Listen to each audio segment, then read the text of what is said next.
going on, party people? That feels weird coming from you. She hates partying. Yeah, I was going to say. I've never seen her party once. Not a single time. Can't name once. Not a single time. Greg Tepper, Ashley Pickle, Vianney Moreno with you. Texas football today, the pre-show before the free show. How's your weekend? It was good. Yeah? Yeah. A lot of football. Yeah. An overwhelmingly massive amount of football. So we had, this is the year that my wife and I have said. My wife. Thank you. That we have said that we're taking back the TV. As you should. And I think that Hank specifically is old enough to be somewhat interested in football. He's not. No? Because at one point we had NFL on Sunday, and it got to be it was the middle of the late afternoon games, right? The later games, and he was like, "There's still football on the TV," and I was like, "Buddy, I got bad news for you. There's football 24/7. It's gonna be football a lot." Because then I was like, "Do you know what Daddy does for work?" And he was like, "Football." He's like, "So do you know what he likes to watch on weekends?" He goes, "Football." I'm like, "Yeah, buddy." Yeah, it's an illness. Another thing that we did was we went to our local church carnival this weekend. Solid. Hank and Max had a great time, rode a bunch of rides. I saw that the little roller coaster was the fan favorite, which bodes really well for my heart of hoping that one day Six Flags I can take Hank and Max to. Because you're a roller coaster person. I'm a roller coaster fiend. Yeah. You love roller coasters. I'm also it's more than just liking to ride them. I'm also a mechanical nerd when it comes to that. Of my family and I like to know what the names of the loops are, how they're put together, how they're built. We bond over that engineering stuff, right? Yeah. And so what's funny? It's a church carnival roller coaster. So imagine what that a 6-year-old and a 3-year-old can go on. And okay, circles. So lower those expectations, but. It was funny because Max and Hank were sitting in the same car, and they got to the first bank, and we had a great view. And Max had this look on his face G-forces. What's going on? But then once he got past it, he was fine. And more importantly, once he heard everybody screaming, he was like, "Okay, I'm into this," because he just got to let loose. The other thing that happened there was that Hank wanted to do the cakewalk. We love a cakewalk, don't we, folks? Yeah. The cakewalk's fun. If you don't remember, if you haven't done a cakewalk in a minute, there's X number of spots. There are 20 spots. You pay, it ended up being $1 in tickets, and you get to walk around while the music starts. Then you stop, you land on a thing, and they pull a number. And if they pull your number, you get to pick any of the cakes that have been donated and stuff like that. This is as wholesome and fun as it gets. So Hank gets out there, walks around, stops, pull a number. It's not his. Because he has a 1 in 20 chance of winning, right? Somebody else wins. He walks right over to me, and he goes, "Hey, 2 more tickets. Wallet. 2 more tickets. Let's go." And I gave it to him, and then I realized, oh my God, baby's first gambling addiction. Wow. That's what this is, right? It is. Yeah. It's wait a minute, I didn't win. I need to try again. And then I need to try again. I mean, And then I'm I need to try again. obviously. There's a chance of me winning? Yes. Oh, yeah. And furthermore than that, it ain't his money, so why not keep going? That's exactly right. He was just like, bankroll me. He's like, it's like, old man, come here. Now, I only let him do it twice total. He did not win. Okay. But I think that he woke up this morning being like, hey, when can we go to another cakewalk? Go back to another cakewalk. What's the, so he got a taste. Okay. You know what I mean? Oh yeah. No, that's how it starts. He's like the action is the juice. Yeah. You know what I mean? I want to do it again. Right. What other things can I put money down on to see if I can win? Right. Like goldfish at school, it's going to happen. Right. What I'm saying is, Cool. You thought you killed free money. Oh God, the next generation has been born. What? How? Okay. It's the next Serious generation of question free money. here. Genuinely serious question. Because then we were watching football on Sunday, and I'm like, these numbers on the bottom of the screen, you can bet on those too. Okay, so serious question here. Because, for instance, LP, I think, great father, he always told me, for instance, if I started a fight, I would have hell to pay when I came home. Yeah, okay. If someone started a fight with me and I finished it, I wouldn't get in trouble at home. Yep. If a fair rule. Hank goes to school and starts a gambling ring. He's in How trouble. hard would it be for you to put on the parent hat and tell him that's not right? But internally you're going to gin and you're like, man, I'm proud of that kid. Let me tell you something. If he starts the gambling ring, if he's making book, no. Because what you're doing is you're leading other people away from God's light at that point. That said, if somebody else starts a gambling ring and he wants to participate in it, Who am I to stop him? I mean, that's fine. It starts with a cakewalk at the church carnival. Did you go to the carnival? Because you go to the same church. I did not. Catholic's back on top. I did not. Oh, man. Catholic's always on top. But I did not They get did. to. I don't think I told you this. They did have a cardboard cut out of the Pope that you could take pictures with. Oh, that rocks. Nothing would have made me more excited, They though, did. than seeing Of Leo. Hank and Max on the roller coaster and V&A in the cart behind just You're like, losing her mind. I should have. I really should have. I went whenever whenever I was like younger, like maybe like 6 or 7. My parents and I helped make cotton candy one time. Oh, Dang. solid. Yeah. Okay. That's when they had they also had live animals at the time Yep. too. They still did. They had a petting zoo. Oh, okay, cool. Hank, Max went to the petting zoo. Hank went to the reptile thing where you got to like hold a snake. Oh yeah. Oh wow. No.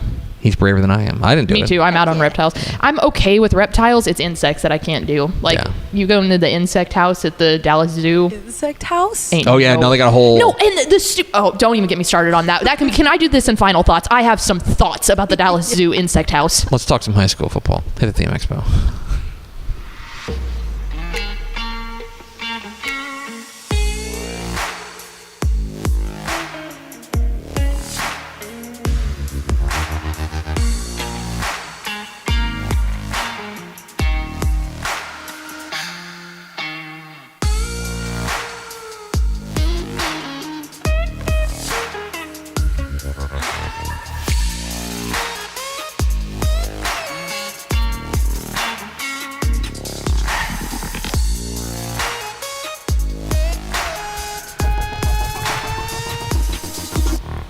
Yes, y'all. From the Dave Campbell's Texas Football Mothership here in beautiful Lewisville, Texas. It is Texas Football Today, a program online.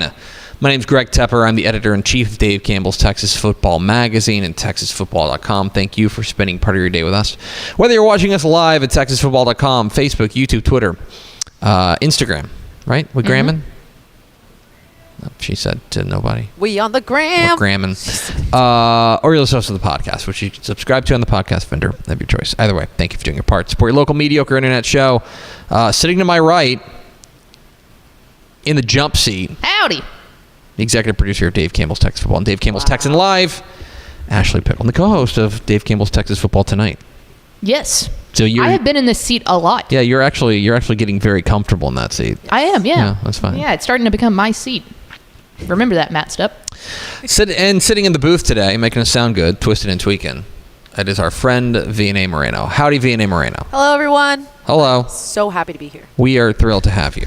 Today is Monday, September 8th, 2025. 80 days to Thanksgiving. Oh, let's go. That feels like a real, look, it's cooling off outside. It felt so good. This So is good. 68 degrees, little bit of a breeze. I walked outside and immediately texted my husband and said, oh my God, it feels good outside. It was just a little bit too cool to be nice, but it's fine. 1 degree off. Yeah, 1 degree off. But it's great. And that means it's time to start planning for Thanksgiving. Mm-hmm. Get your affairs in order.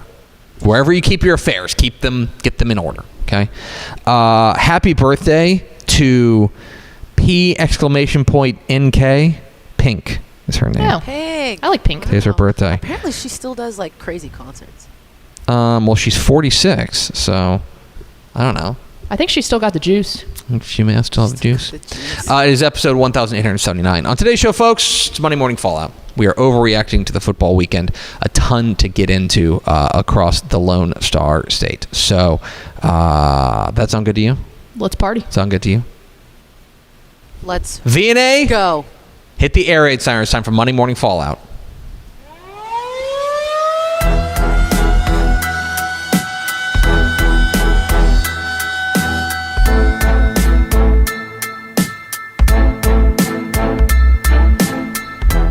Monday Morning Fallout.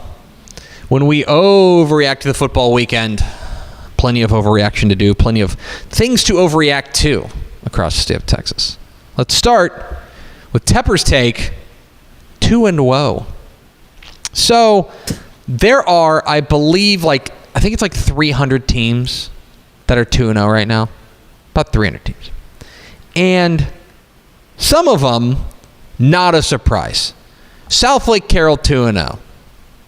Not a surprise. Carthage, even though actually Carthage isn't 2-0, they're 1-0. Liar, my bad. 2-0. Cuero, 2-0. Tough first game matchup, run a tough schedule, but I don't think anybody's overly surprised that they're 2-0. Right? Llano Yellow Jackets are 2-0. Sting 'em. Not a surprise. But there are a number of teams that are a surprise, and I will present to you the 18 teams that are the biggest surprises. Because of the teams that are 2-0, 18 of them won 1 or 0 games in 2024. So they have already won more games this year than they did the entirety of 2024. Those teams, Boyd, Boys Ranch, Charlotte, Corpus Christi West Oso, Dallas A+ Academy, Dallas Samuel, Flatonia, Baytown Goose Creek Memorial, Hart, Keller Central, La Jolla, Livingston, Mansfield Lake Ridge, Merkel, Pittsburgh, Plano West, San Elizario, and Sanford Fritch.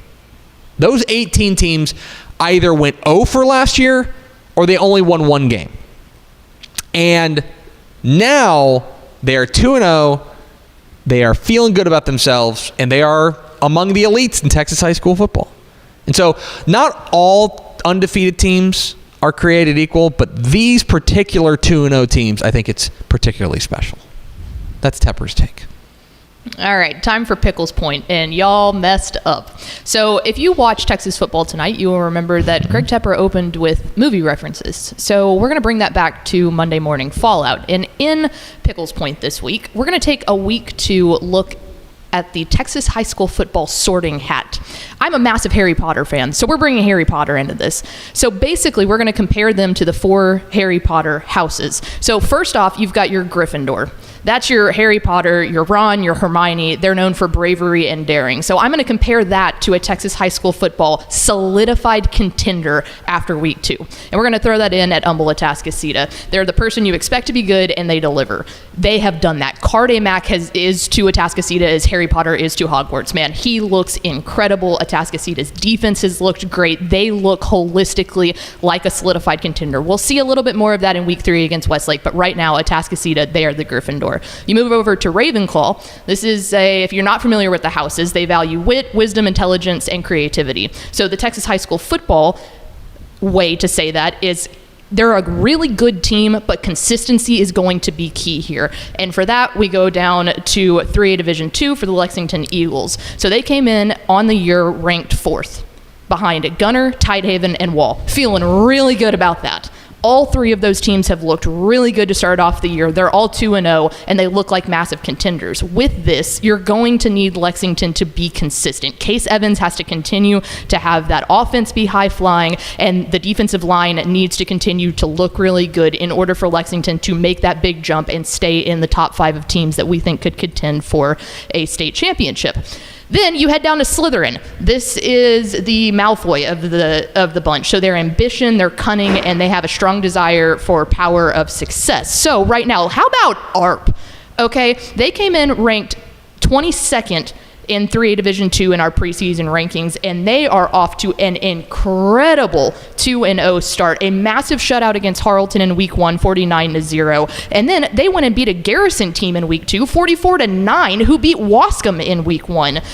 Zane Bork has looked incredibly good as the wide receiver, and the defensive unit is balling, especially in the secondary. ARP is trying to prove us wrong and say, hey, we're glad we were ranked 22nd, but we need to weasel our way up into that top 10. So out to prove us wrong in Slytherin. And finally, we end up with Hufflepuff, probably the 4th ranking house in Harry Potter. They're known for hard work, loyalty, and most importantly, patience. And that's kind of where we're at right here. Poor Sunray is looking for a rebuild. An 0-2 start. It is very clear that they are missing the 2A Built Ford Tough Player of the Year in Armando Luan and trying to figure out what life post Luan looks like. So there you go. The Texas high school football sorting hat. Gryffindor, Ravenclaw, Slytherin, and Hufflepuff. We look at Umbella, Atascocita, Lexington, ARP, and Sunray. Yeah, you are right about one thing.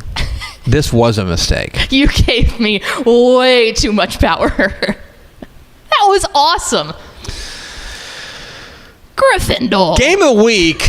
A lot of choices out there, but this one might have flown under your radar. San Antonio Brandeis 48, San Antonio Sotomayor 46 in triple overtime. Ugh. Okay?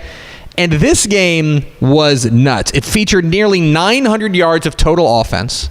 San Antonio Brandeis quarterback Winter Smith threw for 109 yards, ran for 171 yards and 4 touchdowns. They had another 152-yard rusher in Jaron Morris. Sotomayor, Chauncey Moon, their quarterback, threw for 257 and 3 touchdowns. And this game got to triple overtime because both teams, and it got to triple overtime because both teams scored in the first overtime and kicked the extra point. Both teams scored and got the 2-point conversion in double overtime. And then finally, Brandeis got their 2-point conversion. Sotomayor couldn't convert. And that was the difference in this one. It came down to one play. It's one of the wildest games we've seen of the year. I think there were only 2 triple overtime games last year. The last triple overtime game you may remember was Ganado and Stanford in the 2A Division 1 state championship game. Triple overtime games, pretty rare. San Antonio Brandeis' 48-46 win over Sotomayor is our game of the week. Now we head down to our play of the week. We're going way out west to Gaines County. So 3A Division I Shallow Water went to take on 4A Division II Seminole. And with 3:37 left in the game, Seminole basically had it pretty much covered. But to put the final bow on it, free safety Austin Oliveras. No, how do you say Olivas. that? Olivas. I think it is. He could not be stopped. Look at this outstanding play of the week.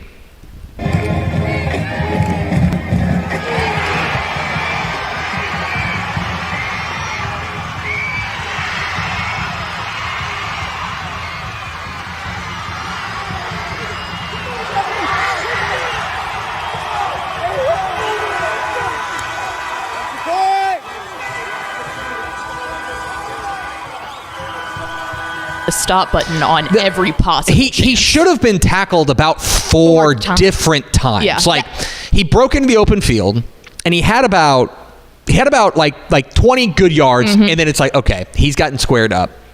Gets by them. Okay, that's impressive.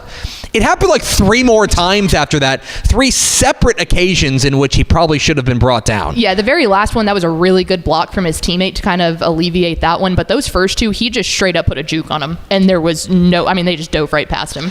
That is very, very impressive. Okay. My coach of the week. I want to go to Brownsville Rivera. Okay. Brownsville Rivera has a new coach this year in Johnny Garza. Johnny Garza took over at Brownsville Rivera, a program with big expectations, but let me sure I find this. I closed the tab, which was a mistake. And in their game against Edinburgh North this past week, they went into the game as underdogs against a 6A team. They're a 5A Division I team, underdogs against a 6A team. With 48 seconds left, they scored a touchdown and brought them within 1 point. And you're going to see a theme here of things that I value, things that I think are important in football games. Johnny Garza said, you know what? We're going to roll the dice and we're going to go for it. And they converted it. And when you take a look, he had a quote after the game in which he said, basically, these kids deserve a chance to go out there and win it themselves. I'm not going to stand in their way. That is great coaching. Yeah, I respect it. And they came up with the win. Johnny Garza, his first win as head coach there at Brownsville Rivera. They knock off Edinburgh North. Brownsville Rivera coach Johnny Garza is our Monday Morning Fallout coach of the week. Much more to get to, including the Matt Stepp. He got that dogged in player of the week. The NFL Minute, stock up, stock down. But first, a word from these valued partners. Hello, Candace. Not you again. Me again. Remember our last oil change? Your boyfriend said he knew a guy who knew a guy. None of those guys knew what they were doing, including you, Todd. Silence your oil change anxiety at Valvoline Instant Oil Change, where you can watch our experts change your oil right from your car. Thanks for coming in. And finish in about 15 minutes. Valvoline. Service you can see, experts you can trust. Pour some sunshine with new First Light Community Coffee's first ever light roast. This blend has notes of honey and brown sugar that will brighten any part of your day. Try First Light now at communitycoffee.com. Friday night football is here, and Hometown is trusted by thousands of schools across the nation to make game days effortless. Sell tickets online, easily scan them at the gate, track sales in real time, and keep your community connected with a free athletic website. Make every game a Hometown game. Visit hometown.com to learn more. Every legend starts with a vision. For Dave Campbell, that vision was clear. Tell the story of Texas football like never before. In 1960, he built something no one had before, a magazine that became the Bible of Texas football. Coaches, players, and fans didn't just read it, they lived by it. His words shaped the game. His vision built a legacy. And his name? It will always be written in the story of Texas football. Dave Campbell's Texas Football, where legends begin. And we welcome you back into Monday Morning Fallout here on Texas Football Today, where I, Ashley Pickle, have the honor of announcing the Dudes Rock Dude of the Week after week 2. And let's go down to District 23 6A. Carday Mack, the Atascocita quarterback, is officially our Dudes Rock Dude of the Week. They came off an incredible win over the Katy Tigers, where he had 236 yards, 5 touchdowns in the air, 173 yards on the ground, and 1 touchdown on the ground. That's 6 total touchdowns against a state powerhouse like Katy. Not only that, another stat I want to bring up here, courtesy of Michael Silvers, who calls most of the Katy games. The past 3 times that Carday Mack has played Katy, his stat line is 953 yards and 13 touchdowns. I feel like Katy's one of those teams that you look at and you say they're probably already up 2 scores when they walk off the bus and you see Katy Tigers across their chest. Clearly that is not the case for Carday Mack, our Dudes Rock Dude of the Week. And the reigning Class 6A Bill Ford Tough Player of the Week. He sure was. And if he could win it twice. He can't win it twice, so he can't nominate him again, but if he could... Yeah. So congratulations. There's Built Ford Tough Player of the Week in week 1, Dudes Rock Dude of the Week in week 2. That's a pretty... darn good resume for 2 weeks into the 2025 high school football season. Pretty good combo platter there for Carday Mack, as he's got those 2 things. So congratulations to him. It's now time for a return of one of our favorite segments here on... actually the favorite. On Monday Morning Fallout, and that is the NFL Minute. So here at Dave Campbell's Texas Football, of course, we take a holistic approach to football. And now the NFL season has kicked off. We've once again called on one of the... real gurus of professional football to bring us the inside information that you can only get here. And so we are pleased to present the NFL Minute with our NFL insider, my mom.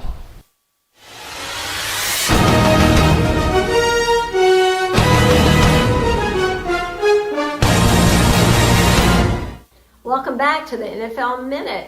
This is Tep Mom reporting for you.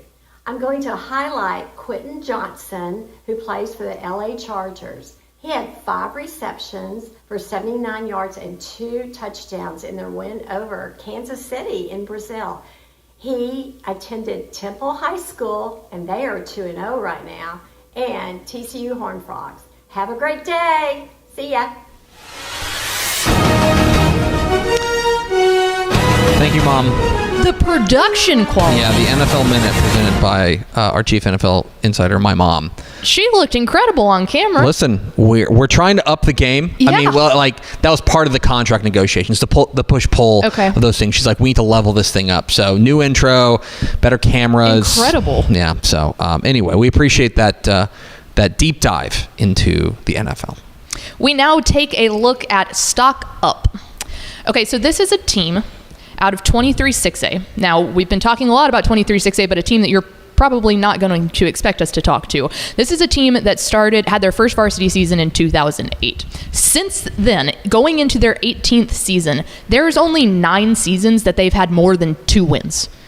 Last year, they were 0-10. The year before that, 1-9. The year before that, 1-9. Let me introduce you to Baytown Goose Creek Memorial under new head coach Jamon Cleveland, who are now 2-0 in 23-6A. They were 24-point underdogs to Baytown Lee last week, and they won 79-30. From a 24-point underdog to beating somebody 79-30. They also have a win over Baytown Sterling in week 1. Looking towards Clearbrook, there is a darn good chance that Baytown Goose Creek Memorial, the Patriots are looking 3-0 in the eye for I would say the first time ever. Yeah. Insane. And they've beaten Lee and they've beaten Sterling, which means they own Baytown. 100%. They have bragging rights straight up. Yeah, pretty impressive. Stock down. Let's have a talk about the Dangerfield Tigers. 0-2.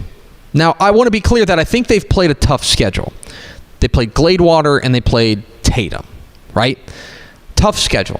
But 0-2 is 0-2, and I think the biggest concern that I have right now is that their defense is giving up kind of points in bunches right now. They gave up 41 points to a good Tatum team. And here's what I think is going to be even more problematic for Davin Nelson's camp and why I'm a little bit leery right now. This week they play Pleasant Grove. Oof. After that, they play 2-0 Center. Okay? Then when they get into district play, remember District 10, 3A Division 2, they will have to deal with DeKalb. They'll have to deal with Hooks, right? They'll have to deal with New Boston, a tough district. I still think this is a playoff team, and they may turn things around. Davin Nelson's a heck of a ball coach.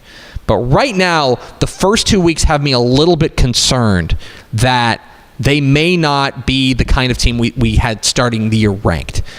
Dangerfield at 0-2, a little bit concerning to me. We take it now to in case you missed it, of week 2. Let's go out to District 3, 2A Division 1, and the Ozona Lions now have solidified them as the second highest scoring offense in Texas. They are averaging 70.5 points per game. This offense is humming. Now, a huge reason for that is last week's Built Ford Tough 2A Player of the Week in Christian Villarreal. Let me just read off this stat line for you to show you how much this running back is popping off. So his stats are 35 carries for 744 yards and 11 touchdowns on the ground. 4 catches for 134 yards and another touchdown receiving. He is a monster. And Ozona is looking like an incredible offensive power across the state of Texas. Big game this week against Brady, a game that I'm really looking forward to. To put a fine point on Christian Villarreal, through 2 games, he's touched the ball 39 times. He's averaging 22.5 yards per touch. 22.5 yards per touch. That's not 1 first down. That's 2 first downs in 1. Seems good. Christian Villarreal and the Ozona Lions are absolutely cooking. It's now time for one of the most prestigious awards in all of Texas high school football. It is the Matt Stepp, He Got That Dog in Him, Player of the Week.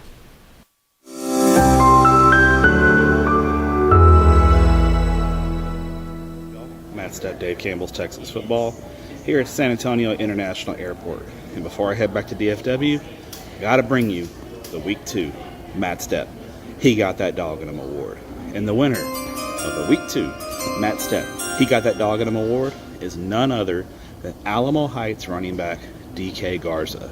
In the Mules' 54-24 win over San Antonio Churchill on Saturday night, DK Garza ran for 6 touchdowns and 365 yards to pace an explosive Alamo Heights offense. Congrats, DK. You, sir, have got that dog in you. Congratulations, DK Garza, this week's recipient of the Matt Stepp, He Got That Dog in Him. Has he seen the new intro? No. I'm waiting for the reaction in the comments here. All right. Last but certainly not least, we look ahead to week 3 in what's next. And this is a cross-regional matchup, one of probably the final few of the year here as non-district starts to kind of wrap itself up. But we go to 582 Port Neches Grove Indians taking on 581's LaPorte Bulldogs. Jeff Joseph, Kevin Bernathy, and an insane game. The run game here, if you're expecting this game to last long, I've got bad news for you. You need to tune in as soon as it starts because both of these teams are going to run the ball like no other. Incredibly excited to see this one. This is a fascinating ball game. It is the biggest game at the new Bulldog Stadium yet, right? There will be an enormous crowd because we know P&G fans will travel. Oh, yeah. And LaPorte was already selling it out basically. And this is the first time P&G will travel for this year, so know they're ready they're going to bring the heat. go. I think this is a real heat check for both teams. I think these are two teams that we think could be contenders in their respective divisions, 581, 582. I think this is a fantastic ball game. And I think a real opportunity for a statement to be made by one of these teams. There's a ton to learn from this. That's all we're looking for in non-district games is what can we learn? And I think from the outset, we know we're going to learn something from this. So that's a huge, huge game. And that is Monday Morning Fallout. Let's go to final thoughts. And I believe normally we get those to V&A Moreno, but I don't know. We were talking about gambling or something. I can't remember what it was. Talking about carnivals. What were we talking about? Who could possibly know? Well, that's great. I'm glad you called ISO for final thoughts. I forgot. I got so hyped up. It was a story about something. Anybody in the comments remember? It was a story about something. That's capital J journalism right there, baby. Gambling. It's a Monday. I got a case of the Monday. That's going to do it for us. I'll pop off on Thursday. Thanks for spending a little bit of your day with us. Follow us on Twitter at DCTF. Like us on Facebook, facebook.com/Dave Campbell's. Follow us on Instagram, instagram.com/Dave Campbell's. And, of course, see us at texasfootball.com for V&A Moreno and Ashley Pickle. I'm Greg Tepper. We will see you Thursday for Texas Football Today.